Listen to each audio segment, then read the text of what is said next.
بسم الله الرحمن الرحيم والحمد لله رب العالمين والصلاة والسلام على سيدنا محمد سيد المرسلين وخاتم النبيين وعلى آله وأصحابه الطيبين الطاهرين ومن اتبعهم بإحسان إلى يوم الدين. وأشهد أن لا إله إلا الله وحده لا شريك له ولا شبيه ولا مثيل له ولا ضد ولا ند ولا جسد ولا صورة ولا أعضاء له. كان الله ولا مكان فهو الآن على ما عليه كان. فلا تضربوا لله الأمثال ولله المثل الأعلى. تنزه ربي عن الجلوس والقعود وعن الحركة والسكون وعن الاتصال والانفصال. لا يحل فيه شيء ولا ينحل منه شيء ولا يحل هو في شيء لأنه ليس كمثله شيء. مهما تصورت بذلك فالله لا يشبه ذلك. ومن وصف الله بمعنى من معاني البشر فقد كفر.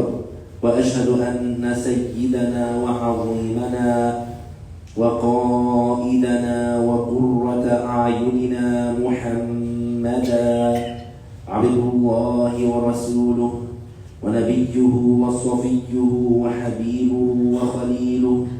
أرسله الله هدى ورحمة للعالمين هاديا ومبشرا ونذيرا وداعيا إلى الله بإذنه سراجا وهاجا وقمرا منيرا. اللهم صل وسلم وأعظم وأنعم وأكرم على هذا النبي الكريم سيدنا محمد خاتم النبيين كلما ذكره الذاكرون وغفل عن ذكره الغافلون. الصلاة والسلام عليك يا سيدي يا رسول الله. الصلاة والسلام عليك يا سيدي يا حبيب الله. الصلاة والسلام عليك يا سيدي يا عظيم الجاه. أما بعد فنذكر أنفسنا بإخلاص النية لله تعالى.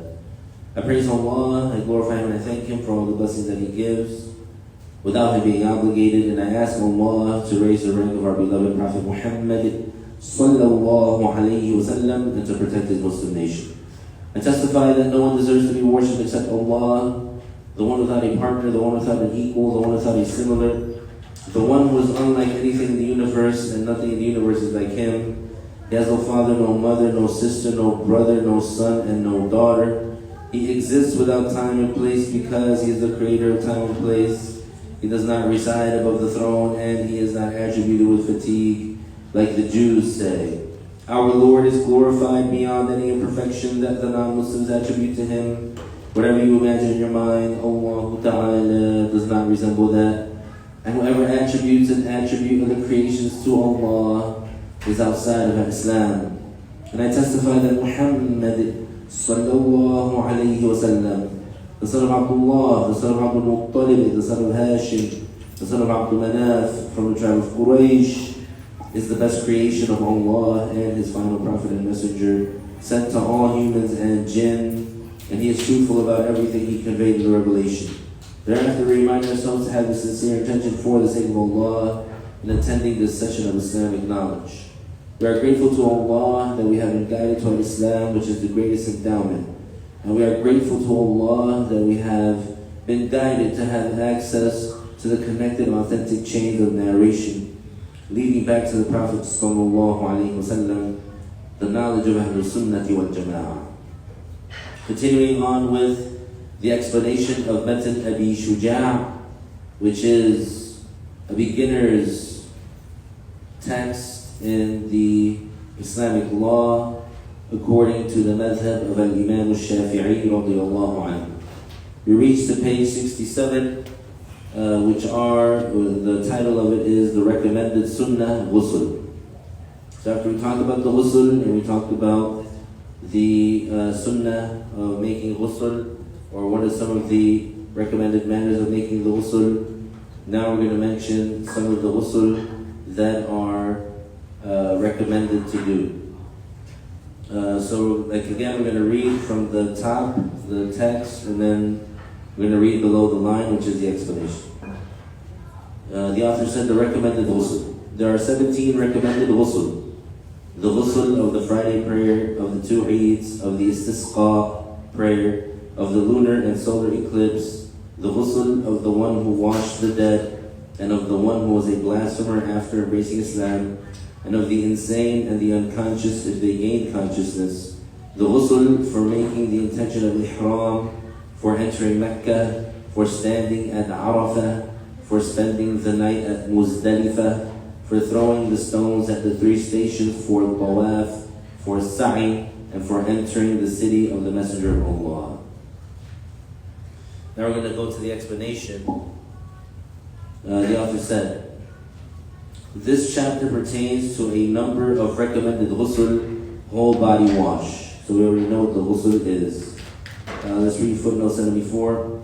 The author counted 17, but actually there are more than that. So as you have noticed in different places where the author says there's a certain number of this, a certain number of that, it's not meaning that that's the only amount. It's just meaning those are the ones that he chose to mention for his authoring. Then he said, originally he will talk about the ghusl for Friday, 75. Footnote 75. Some scholars said that the Friday ghusl is an obligation on everyone who is pubescent. This is not the saying of a Shafi'i.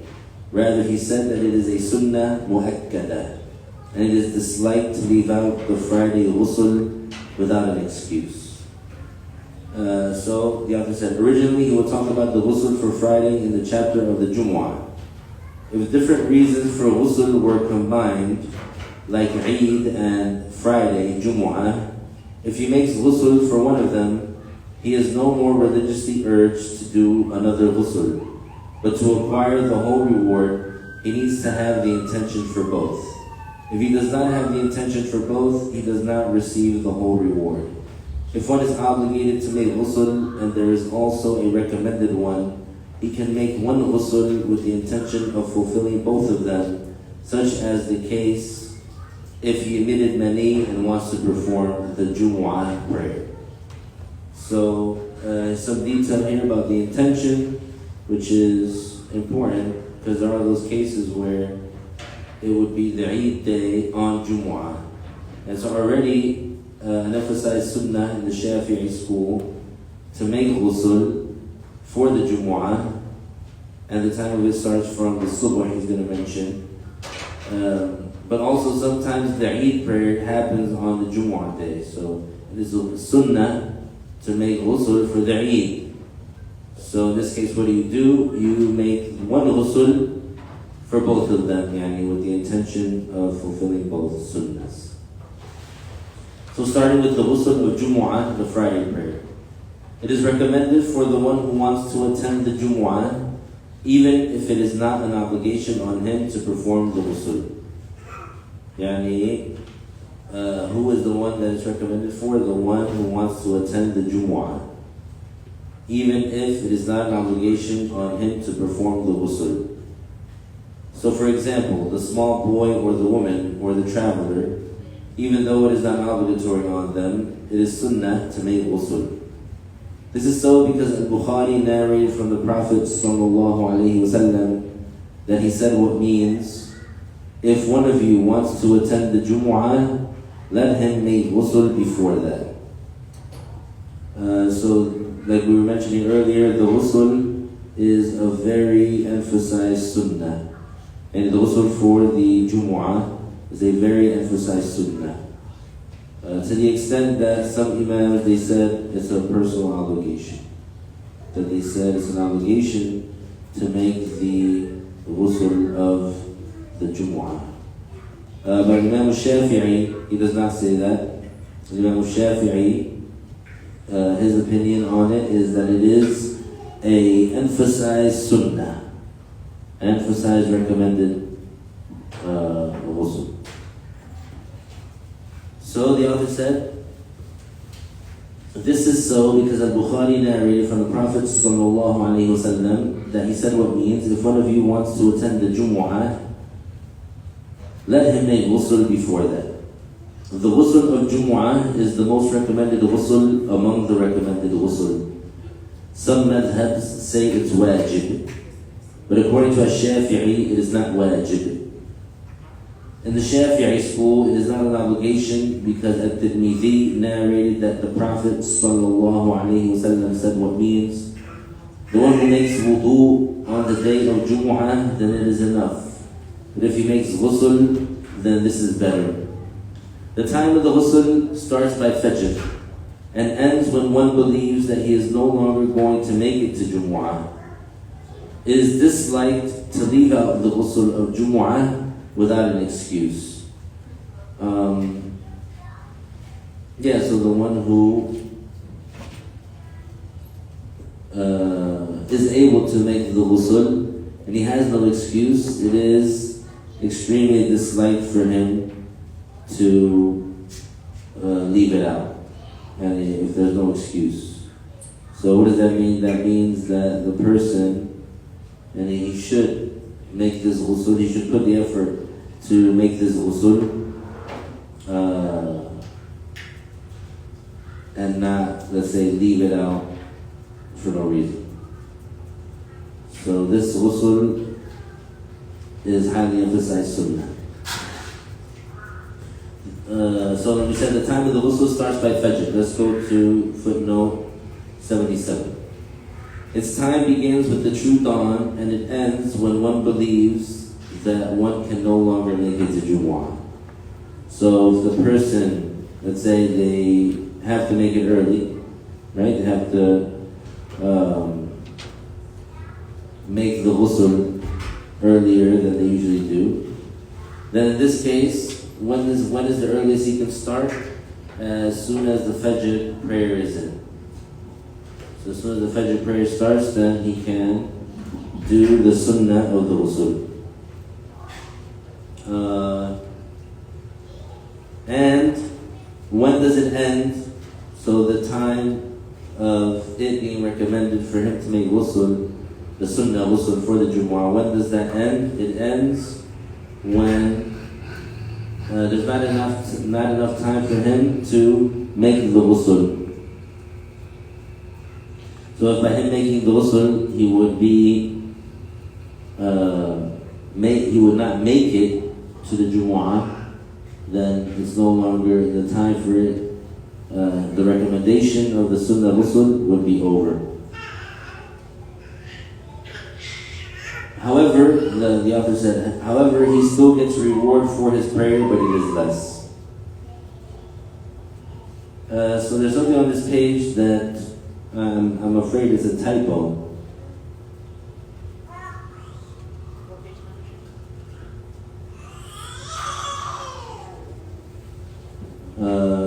And I'm pretty sure. So in the first line on page 68 of the second paragraph, it says, it's recommended for the one who wants to attend the Jumu'ah, even if there's not an obligation on him to perform. It says the ghusl, but it should be the Jumu'ah. Because the example he mentions is the small boy or the woman, which are people that are not obligated to perform the Jumu'ah, not obligated to go to Jumu'ah. Or the traveler is not obligated to go to Jumu'ah. So you should change it if you have the hard copy. It's page 68, second paragraph, first line, and in the first sentence, it's a long sentence. It says, the ghusl of Jumu'ah, the Friday prayer, is recommended for the one who wants to attend the Jumu'ah, even if it is not an obligation on him. It says to perform the ghusl. There should be, even if it's not an obligation on him, to perform the Jumu'ah. So the recommendation for the Sunnah ghusl of the Jumu'ah, it applies to anyone that wants to attend the Jumu'ah, even if they're not originally obligated to attend the Jumu'ah. So if the small boy and prepubescent boy wants to attend the Jumu'ah, it's sunnah for him to make ghusl. If the woman wants to attend the Jumu'ah, it's sunnah for her to make the ghusl of the Jumu'ah. If the traveler wants to attend the Jumu'ah, it's recommended for him to make the ghusl, sunnah ghusl of Jumu'ah.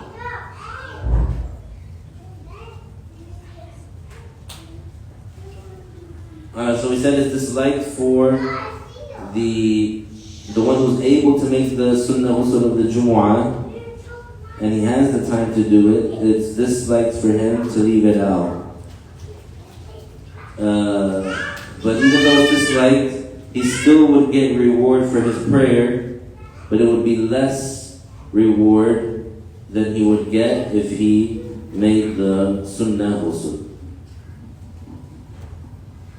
Then the author mentioned the ghusl of the two Eids, Eid al-Fitr and Eid al-Adha. The time of this ghusl starts at the middle of the night and it ends by the sunset, and it is better to take this ghusl after Fajr. So, for the Eid prayer it says, the time of it begins at the middle of the night. And as you know, the middle of the night means you count the hours from Maghrib to Fajr, and then you divide it by 2. So once the first half finishes, then that's called the middle of the night. So that's the time where the recommendation for making the recommended ghusl for the Eid starts. But when is it better to do the ghusl of the Eid? It is better after Fajr of the Eid day. Then the author said the ghusl for istisqa. The prayer of istisqa means to pray a specific prayer to ask Allah for the rain. Before performing this prayer, it is sunnah to make ghusl. If one is praying the prayer alone, not in jama'ah, congregation, the time of the ghusl is when one wants to pray. If one is praying in congregation, then its time starts when the people start to gather for that prayer and ends when that prayer ends. And when the prayer that they did for asking for the rain, when that prayer ends, then the time for it to be sunnah to make ghusl for that prayer ends. Let's look at footnote number 80. It says this istisqa prayer can be prayed by oneself or in congregation. Its time is when one wants to pray it, and when in congregation, when the people gather for it. So it's just like repeating what was up there. Then the author said, the ghusl for the lunar and solar eclipse. If one wants to pray the prayer for the lunar or solar eclipse, it is sunnah to make ghusl first. The time of the ghusl starts when the sun or moon start to change. And when the sun or moon reappear completely and the change is gone, the ghusl time is over. So as you know, there's a recommended prayer to do when there is a solar eclipse or a lunar eclipse. So when that starts happening, because sometimes it's gradual, when that starts happening, then the time for it to be sunnah to make ghusl starts. And then of course the time for them, the recommendation of the prayer starts. Let's look at footnote 81. The prayer for the eclipse of the moon begins when the moon begins to change, and it ends when the moon is totally cleared from the change. Footnote 82. The prayer for the eclipse of the sun begins when the sun begins to change, and it ends when the sun is totally cleared from the change. And repeating what we mentioned. Then the author said, the ghusl for the one who washes the dead person. The one who washes a dead person, whether the dead person was a Muslim or a kafir, non-Muslim, it is sunnah to make ghusl after that. At-Tirmidhi narrated the hadith and classified it as Hasan, which means the one who washes a dead person, let him make ghusl, and the one who carries a dead person, let him make wudu after that. Imam Ahmad said this hadith is the saying of Abu Hurairah and not from the Prophet sallallahu alaihi wasallam. Imam Ahmad did not say it is an obligation to make ghusl. Al-Shafi'i said, had the hadith been a strong one, then I would have said it is an obligation for the one who washes the dead person to make ghusl. In brief, Al-Shafi'i did not classify it as strong, so he said it is recommended and not an obligation. Some companions said that this is the most recommended ghusl after the Jumu'ah ghusl. And it's something the Muslim, and this is in general of course, for the recommended matters and the virtues, the Muslim should strive to at least implement one of these virtues or these virtues at least once. So for example, if we hear that it's Sunnah to sit a certain way when you're eating, so you do it at least one time so you get that virtue. If you hear that it's Sunnah to, for example, sleep a certain way, you do it like that to get the virtue. If you hear that, for example, it's Sunnah to make ghusl for a certain thing, you make sure you do it at least once to get that virtue. It says, the ghusl of the one who was a blasphemer after embracing Islam. Footnote 84. This applies to the original kafir or the apostate. The time for the ghusl begins after embracing Islam. The ghusl is not valid from one until after embracing Islam, because one's intention will not be valid prior to becoming a Muslim. So as you know, the non-Muslim, his deeds cannot be accepted. And his deeds are not accepted because in order for the deeds to be accepted, the doer has to be a Muslim. If he's not a Muslim, then it won't be valid and he won't get any reward. So here, the author said, the one who was a blasphemer and then embraced Islam, it is sunnah for this person to make ghusl, except if, while being a blasphemer, one of the reasons which make ghusl an obligation occurred with this person. Then it would be an obligation to make the ghusl before praying. For example, if a woman while on blasphemy got her menses, hayd, and in the hard copies there's a typo here. It says messes. It should say menses. It should be M-E-N-S-E-S, but it's written M-E-S-E-S, and that is page 70, second paragraph, 6th line, 11th word from the beginning of that line. It says M-E-S-E-S. It should be M-E-N-S-E-S. So there's one letter missing. For example, if a woman while on blasphemy got her menses, hayd, and then she became a Muslim, in this case, she is obligated to make the ghusl. On the other hand, if she became pubescent by age and not by menses, it is not an obligation for her to make this ghusl. Rather, it is sunnah. This ghusl is an act of worship, and so it is not accepted from the blasphemer. If a blasphemer comes to a Muslim and tells him, I want to embrace Islam, if this person tells him to go and make ghusl and come back, and then he will tell him to say the shahada, this person commits blasphemy by that, because accepting for him to be a blasphemer, even for a short time, is blasphemy.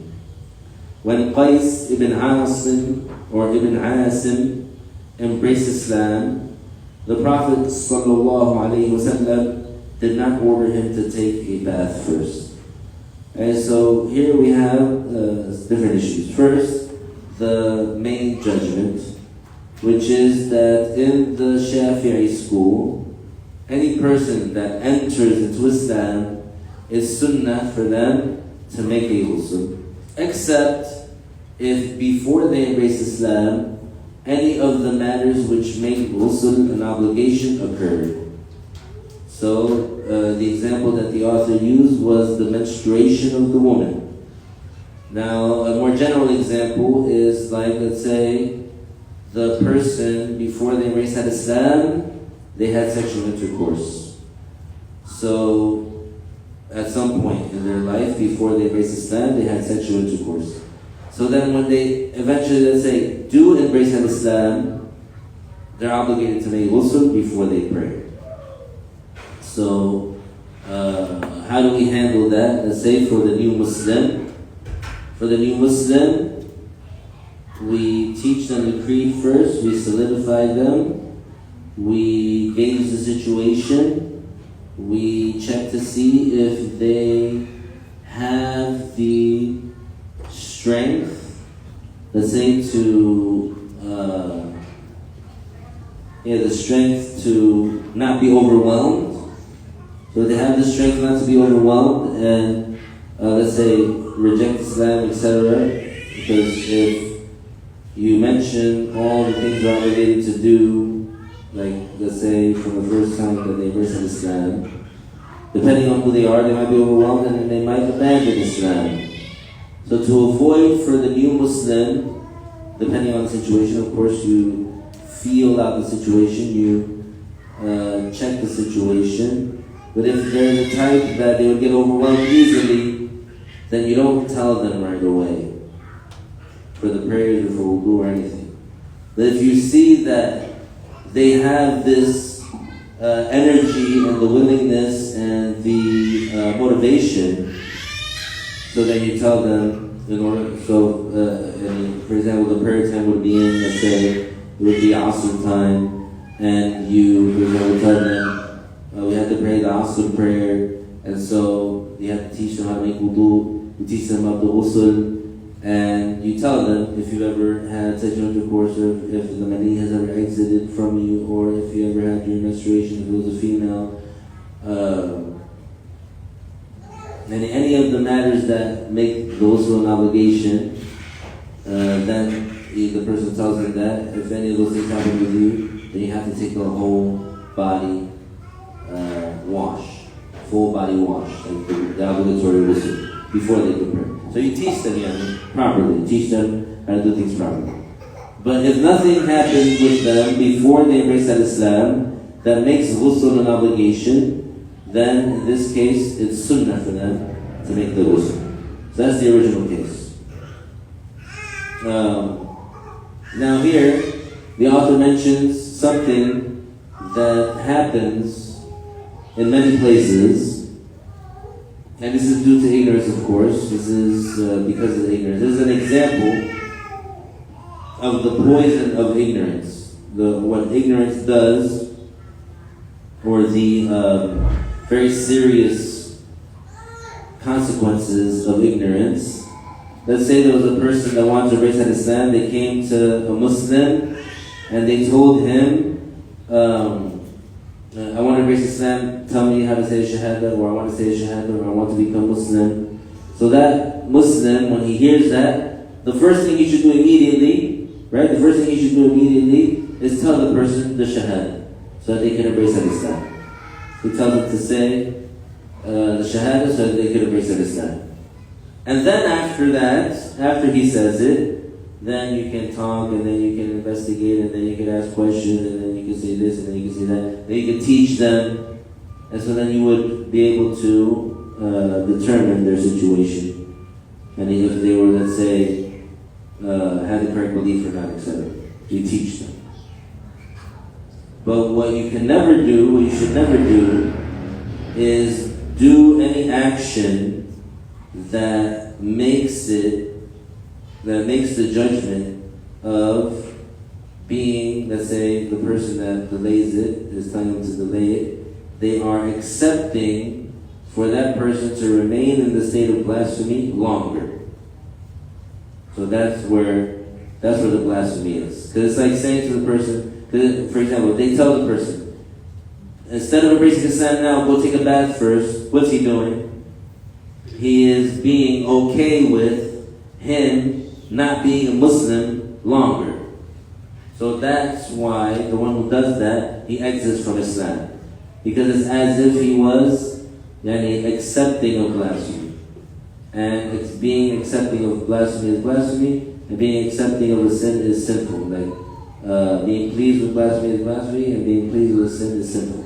So by telling him, go take a bath first, it's as if he is saying, I'm okay with you being a kafir for more time, for a longer time. And that obviously would be kufr. That person will blaspheme for that. Subhanallah. Allah protect us. How many people has that been their situation, and they think that they're doing something righteous, and they think that they're doing something good, and they think that they're following something that is correct, but in reality, because of their ignorance, they're falling out of Islam. And then the author said, the ghusl of the insane and the unconscious, if they gain consciousness. If a person goes crazy or faints, after becoming conscious again, it is sunnah for this person to make ghusl. Except if this person knew while he was crazy or while he fainted that mani exited from him, then it becomes an obligation. Footnote 87. Here in zal, emitting mani, or if any other matter occurred that requires ghusl. So, okay, the original judgment is if a person loses their mind, right? Because there's certain mental illness, certain diseases, biological things that cause the person to lose their mind. But they won't necessarily, let's say, like be asleep or like with their eyes closed. So their mind left, but they're still functioning, moving, etc. They're still, let's say, speaking. So if while they were insane, they somehow knew, let's say, that while they were insane, they emitted many, or they had sexual intercourse, or something of the matters that made ghusl an obligation occurred, if that person, while he was insane, in the state of insanity, he did any of those things, then after he becomes lucid, and after he regains his sanity, then he's obligated to make ghusl, because while he was insane, something happened that makes the ghusl an obligation. For the fainting, and it's a similar thing to losing your mind, but in this case the person is unconscious, it's like they're asleep. But if they faint, then when they wake up, it's recommended for them to make ghusl, except if they become sure that while they had fainted, mani came out of them. Al-Shafi'i used to say that it is rare for an insane person or a person who loses consciousness to not emit their mani while in that state. Allahu Akbar. So that was what Al-Shafi'i said. The author said, for a lot of people, when they go crazy, mani exits. Al-Shafi'i said that only few among those do not emit mani during their craziness. The scholars said that this ghusl is sunnah because of what al-Bukhari and Muslim narrated, that when the sickness of the Prophet ﷺ became stronger, when he fainted and woke up, he made ghusl. The ghusl for making the intention of ihram, before ihram. If one wants to make the intention to become in the state of ihram for hajj or umrah or both together, it is sunnah to make ghusl. The time of this ghusl starts when the person wants to make his intention. However, once he makes his intention, the ghusl time is out. This is sunnah because at-Tirmidhi narrated that the Prophet ﷺ uncovered his upper part and made ghusl before making the intention of hajj. If one does not find water for such a ghusl, it is sunnah to make tayammum, and his intention would be, I am now making tayammum instead of ghusl.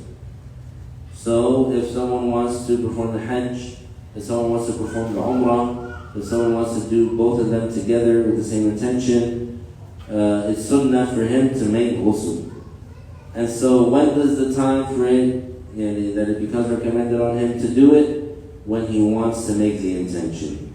But then once he makes his intention of the state of ihram, the ghusl time is out. Then the author said, the ghusl before entering Mecca. It is sunnah to make ghusl before entering the borders of Mecca. There are specific signs stating the border of Haram Mecca.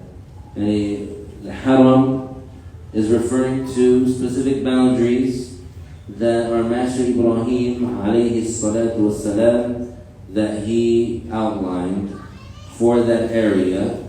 And there's certain things that are haram to do while inside of those boundaries that are not haram to do outside of them. And whether you're in Hajj or not, whether you're muhrim or not. So among those things like hunting the edible wild land animals, you cannot do this within the borders of the haram. But you can do it outside of the borders of the haram.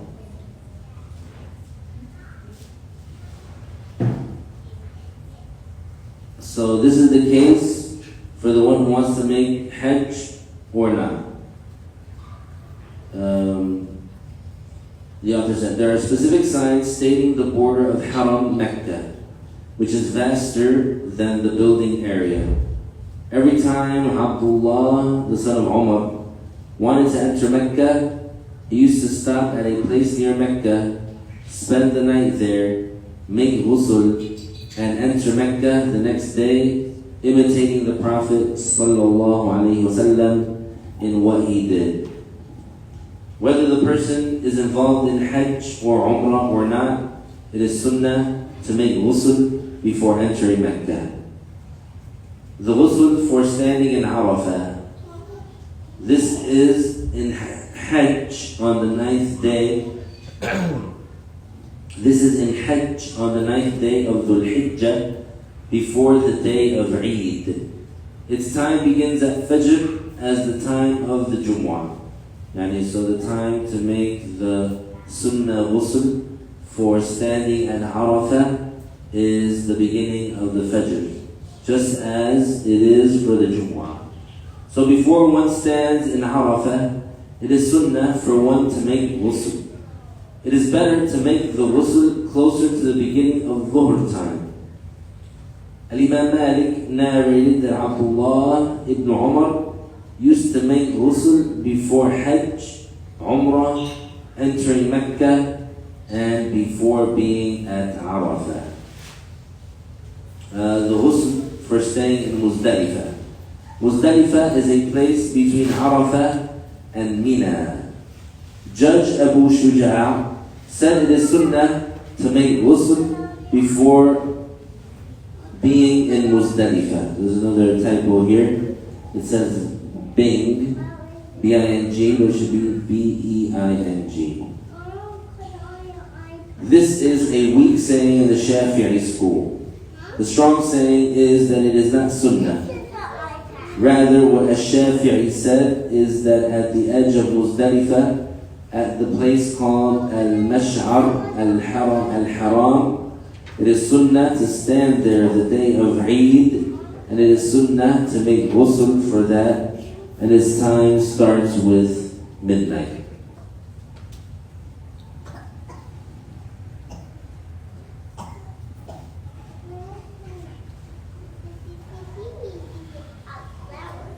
So the saying of making ghusl before being in Muzdalifah is the weak saying in the Shafi'i school. The author said, the ghusl for throwing the pebbles in the 3 known locations. During the days following the Eid, the one performing Hajj throws pebbles in 3 locations on each day. First at the big Kubra one, then the middle one, and then the small one. Before throwing those pebbles, it is sunnah to make ghusl, meaning every day of these 3 days. The ghusl for tawaf. The author said that it is sunnah to make ghusl before going around the Kaaba, performing tawaf, after leaving Arafah, one of the integrals in Hajj, and before tawaful wada', when leaving Mecca. The ghusl for sa'i. In most copies of the book of Abu Shujā, this is not mentioned. The ghusl for entering the city of Medina. This means to enter the border of Medina and not just the buildings. The border is vaster than the buildings only. Those are not all the recommended ghusl. There are others, such as the ghusl for hijama or hujama, and it can be said hijama or hujama. That is after doing hujama. And it is sunnah to make ghusl every night of Ramadan for the one who prays in congregation, that is, goes to the mosque, and there are other examples. Footnote number 92. An additional example is if one becomes pubescent because of reaching the age of puberty without ever emitting mani. In this case, it is sunnah to make ghusl. So that concludes the sunnah, the recommended whole body washes that the author mentions. Definitely implement that. So for the Jumu'ah, as soon as the Fajr starts, make the ghusl. If you are not able to do it after that, if not, then make it as close to Jumu'ah as possible without missing the Jumu'ah. Make the ghusls that are recommended to make. This is something that gives you many blessings. Now we're going to start with the next chapter, page 74, wiping over al-Khuffayn. So this is when the person, they have a certain type of shoe on, like a boot. We're going to go over the conditions, go over the integrals, mention how it would be valid. First we're reading above the line, then we're reading below the line. The author said, wiping the footgear, khufs, is permissible under three conditions. That one starts wearing them after the completion of purification, that they would cover the parts of the foot that are obligatory to wash in wudu, and that continuous walking would be possible with them. The resident wipes for a day and a night, and the traveler for 3 days with their nights. The duration begins from the time one becomes in the state of ritual impurity after wearing the khufs. If one wiped while residing and then traveled, or wiped while traveling and then residing, one continues wiping as a resident. Three matters invalidate the wiping of the khuf: taking them off, if the period of wiping the khuf ends, and what makes the ghusl an obligation. That's the text, that's the method. Now we're going to do the explanation. The hadith pertaining to wiping on the Khuffayn, whether from the sayings or the doings of the Prophet ﷺ, are so numerous to the point that they reach tawatur. What does it mean that they reach tawatur? It means that we don't have to check the chain of narrators to know if this is confirmed or not. Rather, we know that this is confirmed just by hearing about it. One of the Tabi'een followers, al-Hasan al-Basri, he said, 70 among the companions told me that the Prophet ﷺ wiped on the Khuffayn. And so the number of tawatur is 10 or more. And if 10 or more, the number of those that physically witness that matter, then this is called tawatur. The author said that wiping on the Khuffayn is permissible with three conditions. What he means by that is that wiping on the Khuffayn is an easier judgment which is permissible to apply in wudu that replaces washing the feet. So wiping the Khuffayn replaces washing the feet in wudu, but not in the ghusl. This is the case whether the wudu is an obligatory one or an optional one. If the conditions are satisfied, one can wipe on the Khuffayn instead of washing one's feet. One needs to wipe both of one's khuf if one has 2 feet. It is not enough to wash one foot and wipe on the khuf of another. Yani, if the person only had one khuf and he had 2 feet, and he left one foot without a khuf on, and he just put one khuf on one foot, it's not enough, and he wouldn't be able to wipe on the one that has the khuf. He has to wash both of them.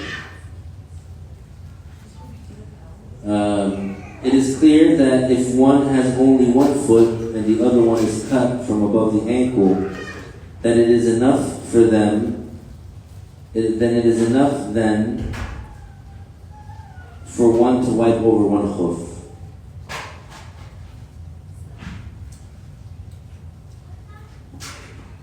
Abu Shujā mentioned that wiping the footgear khufs is permissible under 3 conditions, but truly they are 4. Number 1 starts wearing the Khuffayn after the completion of purification, wudu. So if someone washed when making wudu, one of his feet, and if he washed one of his feet, and then he put the khuf on that foot, and after that he washed the other foot, and then he put on the khuf on that foot, in this case one cannot wipe over the Khuffayn. This is because he wore the first one before he completed his wudu. So basically what he does is, after he completes it, then he takes off the one he already had on, and then he puts it back on. For the wiping of the Khuffayn to be permissible for him, he needs to take off the first khuf and then put it on again.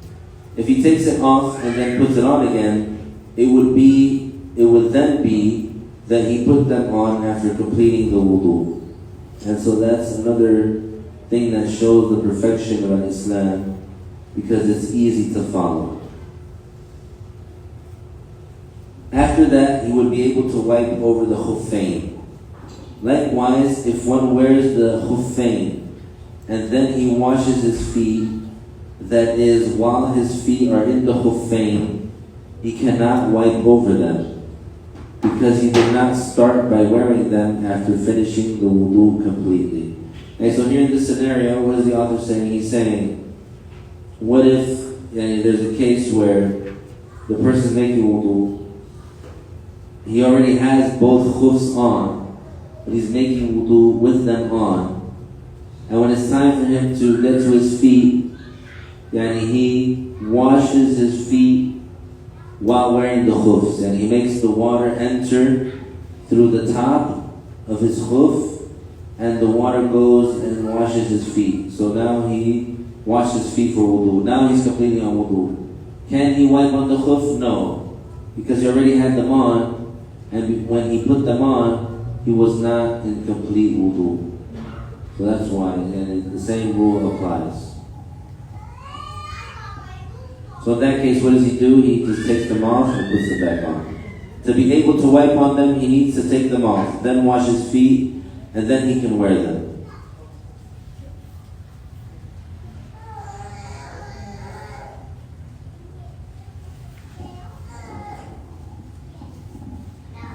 I don't understand that part.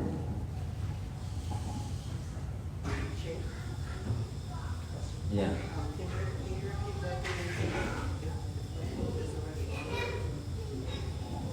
Before they make a complete wudu. So once they make the complete wudu, they take off the khuf and put it back on.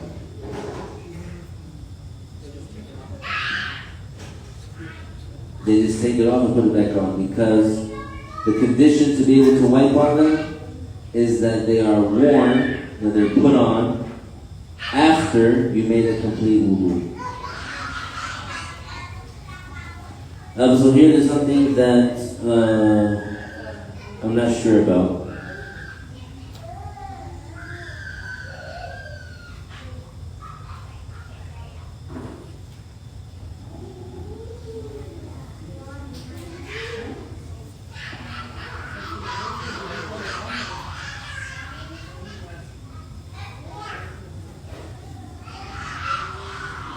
So the thing is that here he's saying, if the person, if he is already wearing the khuf, he's already wearing it, then he washes his feet, that is, while his feet are inside the khuf, he can't wipe on them. That part is clear. That's right.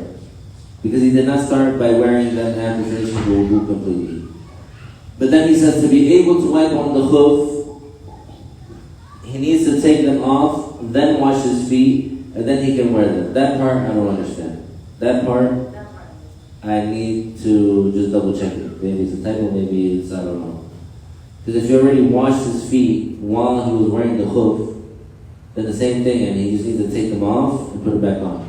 Because when you say wash his feet, you mean like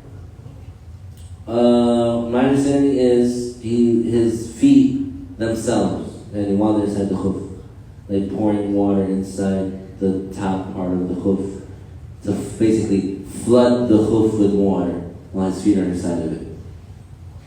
So maybe that's not what he meant. Maybe he meant something else, but I'll check it out.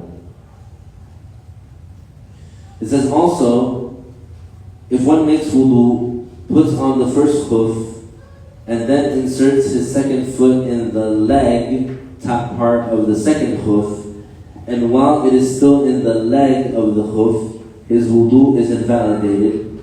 In this case, he cannot wipe over the Khuffayn. This is because his wudu was invalidated before completely wearing the Khuffayn in the proper way. So how can we imagine this? Let's imagine that the khuf in question is a really high boot, like a knee-high boot, like a boot that goes to the knee. So the person, or let's say like rain boots.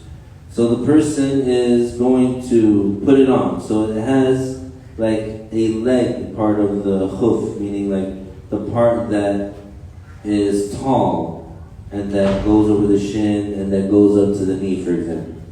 So let's say he made the complete wudu. So he puts on the first khuf, he puts on the right one. He puts it in through the leg of the khuf, and then he puts his foot into the khuf. So now his foot is planted inside the khuf. Now he's wearing it, right? So his heel is like touching the bottom of the khuf. Now he's going to do the second one, the left one. He's putting it in. He's sliding his foot in, but before his foot plants into the khuf, he breaks his wudu. Now what does he have to do? He has to take them off, make a complete wudu, and put it back on. This is because his wudu was invalidated before completing wearing the khuffayn in the proper way. So all that's just revolving around the first condition, which is in order for the person to wipe on the khuf, he has to put them on after he made a complete wudu or a complete tahara.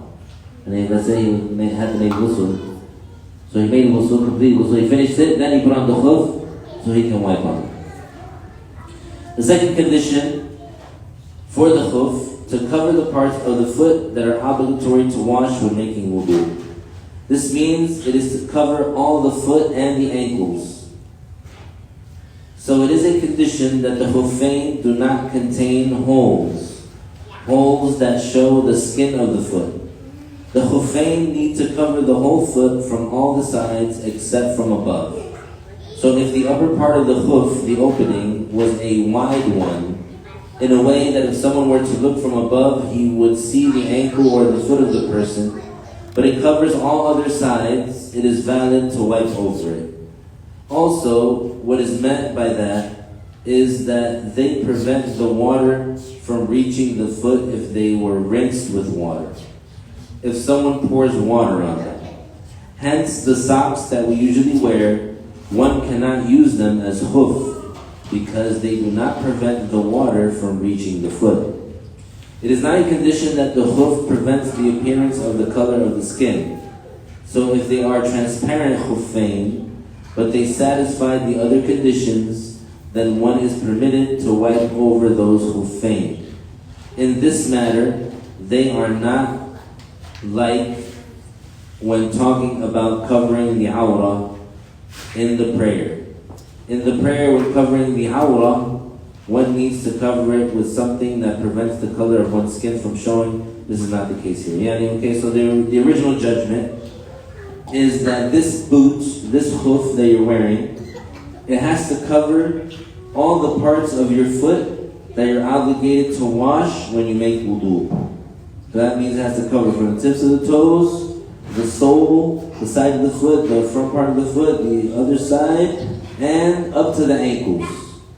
So if they were low-top sneakers, for example, this is below the ankle, the ankle is showing, so this is not a valid khuf, this is not covered. If they were like the type of shoes that go over the ankle, like Timberland boots, like work boots, like rain boots, like those,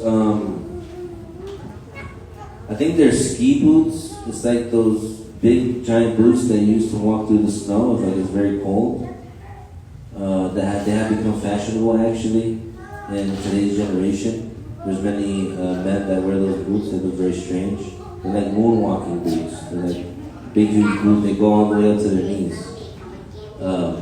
which is popularized by certain celebrities. But the point is that that part of the foot they have to wash for wudu has to be covered. If it is not, if any part of that is showing from the sides or from the bottom, then this would not be enough to be wiped on for khuf. But if those shoes or whatever, those boots, if they have a wide neck, they cover the ankles, right? But if you look down, you can see the ankle from the top. That doesn't affect. That doesn't prevent you from wiping on them. It's just that they have to be, let's say, tall enough that they go over the ankle. And also, if somehow these khuf were see-through, but they covered the entire foot, and they prevented the water from going in, and they were put on after complete purification and then the other conditions, then it's valid. It's not a condition that they cover the color of the skin. There are some shoes like that. I think some big brands of shoe companies, they did have a shoe where it's like see-through, where you can see inside of it. But so, as long as it's covering the area that needs to be covered and it prevents the water from leaking through, if someone were to pour water on it, then it could be valid, and the rest of the conditions, it would be valid to use as khuf. Question? Yes. If the water goes through, Move the book. if the water goes through, let's say the shoes is covers up to here. Yeah. But there's a part of the shoes that is not leather, and the water can go through. That's not what? It's not leather, but it's a strong material. Not leather. Not leather. So if someone were to, like, let's say, pour water on that spot, not the part where it's like the stitches and stuff like that, not like the thread. Just they pour water on that place. If the water leaks through, then it can't be used. No, it cannot be used. If you were to pour water there, And it gets wet. And it gets wet inside. Get wet inside. Yeah, exactly. You cannot.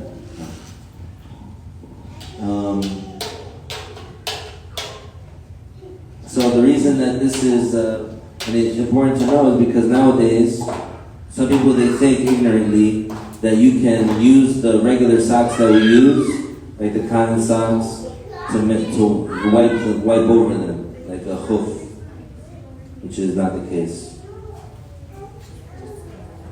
So the last thing that the author said is, in this matter they are not like when talking about covering the awrah in the prayer. He means that even if you can see the color of your skin through your khuf, if it satisfies the conditions, it's still valid to use as a khuf. In contrast to the prayer, where for the awrah in the prayer, you have to cover the color of your skin with something that prevents the person from seeing the color of the skin.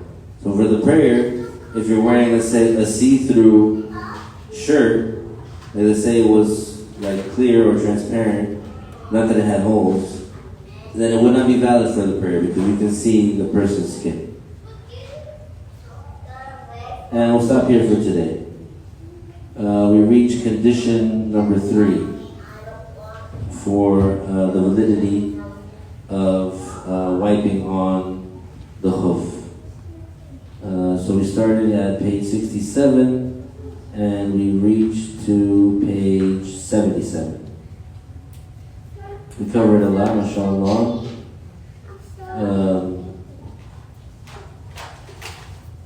And we'll finish the chapter of al-Khuf, of wiping on the Khuf, and then we'll continue to tayammum, inshallah. Are there any questions? If there are any questions, put it in the chat.